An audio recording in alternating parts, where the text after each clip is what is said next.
Well, today, Welcome back to Music on Demand. I'm your host Saad, and this is Maz, of course. today. Our show is gonna be a little different. We have a very special guest here with us today in our studio, Yes, we do. and he's an excellent musician, and Isn't he's very young, and he's been playing music for a very long time. And this is so much. Man, I'm so excited about today's show. And So yeah, we're gonna talk about him today, and he's here with us today. He's gonna play some music and show us what he does. He's been amazing writing. music. He's been writing music. He's been playing songs, and he's he's an excellent rubab player, which is interesting because we have those. That thing, rubab is an Afghani instrument, so it's interesting to have a player. I didn't even know it existed. Yeah, right? a person who plays that in America. So let's welcome Habib Wardak. Hello, Hey, welcome to the show. thank you for having me. Sure. So let's get started. How and where and how did you get started? How did you know that you wanted to be interested in music? Where did it all start? Actually, it's an interesting story. I would say. I was 7. My dad, he was a music lover. He was one of those guys that had his room filled with all these cassette tapes and stuff. He always used to listen to his music very loud. And fortunately, in our family, there's never been a musician. So one day, because of his passion for music, he had a small rhubarb hanging in the guest room, and just for decoration. So I remember I used to listen to a lot of music with him, and one day one of the songs that I listened on the radio, it was just looping in my head, so I decided to go take the instrument and started trying to figure out how the notes go. So after some time, I figured it out, and my dad was like, "Wow, you did that by yourself?" I said, "Yeah." So he was very happy for me, because his passion for music was very big. So he's like, "You know what? Let me take you to a music teacher." So I went to nearby my house was a music school, and it was run by actually before the whole war and stuff. It was a few musicians that were formerly trained in India and Afghanistan. They were very good music teachers, and they started teaching me the proper way to learn it. And just from that point on, like, I never looked back. Just keep on learning every You were day. 7 years old when you started. Yeah, I would say I don't even remember the exact date. I was always one of those goofy kids that didn't even know what the heck was going on. So I don't remember if I was 7 or 8, but it was around that age. Yeah. And so, rubab. Would you like to explain us more what that is? Because I don't think most people know about rubab. This is a very unique instrument. This actual instrument was made in Pakistan 2 years ago. My dad actually went there visit, and he decided to make a custom one. I was always trained as a classical rubab player, so this one, unlike a lot of rubabs, has a little bit of a fatter neck, and it's a little bit shorter, but wider when it comes to the width of it, which gives it a very deep sound, which is used in a lot of like Indian classical music and Afghan classical music.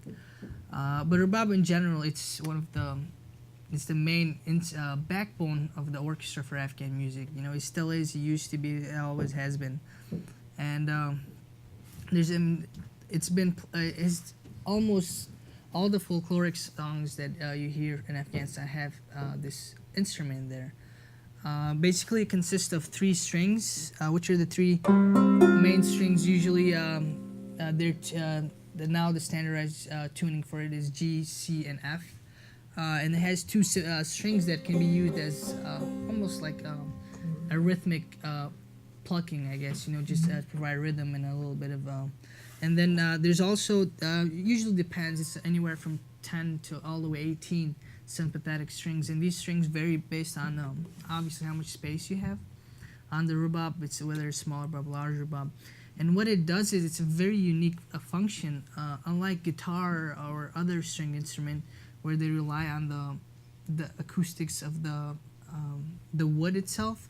The rhubarb does that, and also relies on the vibrations, the micro vibrations produced by hitting certain notes and the sympathetic string. Yeah, you could probably even see it. When I play a note and there's a sympathetic string tuned to that note, it will vibrate very little. So it provides a very like you said earlier, you know, it provides an echo reverb to it that's very natural. Other than that, I mean, a lot of people think it's just wood. It's not. It's actually goat skin. It's goat skin, so that's one of the other unique things about it. It's a very old instrument. It's actually ancestor of a lot of instruments nowadays, especially oud, which is the Arabic oud. Indian srood. The Indian srood was made with the reference, the design, and all that. It was made through rubab, and that's why when you look at Indian srood and rubab, they're very close to each other. So it's an ancestor of a lot of string instruments. Even if you see these curves right here, kind of indicates that it was bowed at some time. What are those meant for, the curves? The curves, like I said, I think there's 3 different functions now that I see it. One is just Louder? history, I would say, because it used to be bowed if you held it up like this, Right. and you could bow it.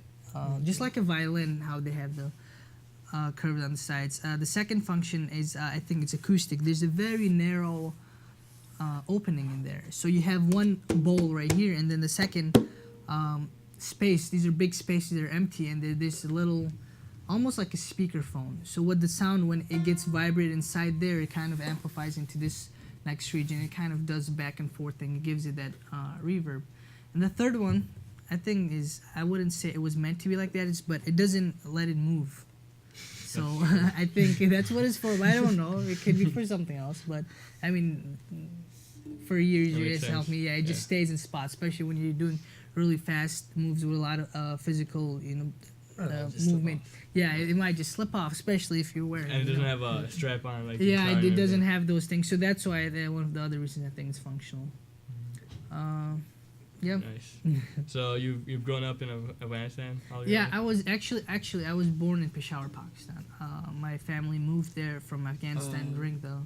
I think we should cut to a break before it gets too late. Okay. All right, so we'll cut to a break and we'll be back, and maybe he'll show us, some of the songs from it, and he'll play something. Be great. All right, see you guys after the break.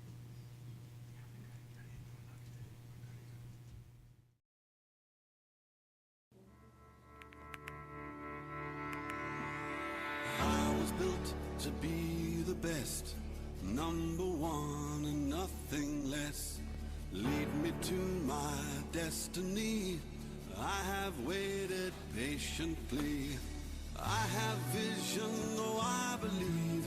I know I can count on me. So stand up for the champions, for the champions. Stand up, stand up, stand up.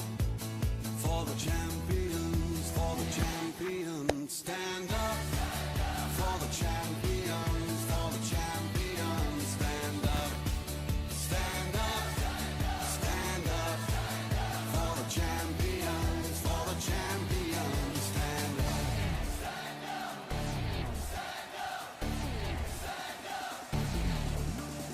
Here we go, it's getting close. Now it's just who wants it most. It's just life, that's how it is. 'Cause we have our strengths and weaknesses. Oh, I have vision, oh, can't you see? I'm on the move, make way for me. So stand up for the champions, for the हम ला रहे हैं आपके लिए एक इंतहाई मुनफरद programme Pakistan cricket पर, जिसमें हम बात करेंगे पाकिस्तान क्रिकेट की कामयाबियों की और पाकिस्तान क्रिकेट की नाकामियों की। बरोज़ हफ्ता 1 मई 2010 दोपहर 12 बजे पाकिस्तानी वक्त के मुताबिक रात 10 बजे हमारे साथ होंगे पाकिस्तानी टीम के नामवर क्रिकेटर्स, जिनसे हम करेंगे सवालात और आप भी कर सकेंगे सवालात हमें लाइव कॉल करके 1-888-999-6343 पर। देखना मत भूलिएगा, May 1st 2010 दोपहर 12 बजे पाकिस्तानी वक्त के मुताबिक रात 10 बजे मेरे साथ सिर्फ अयान टीवी पर।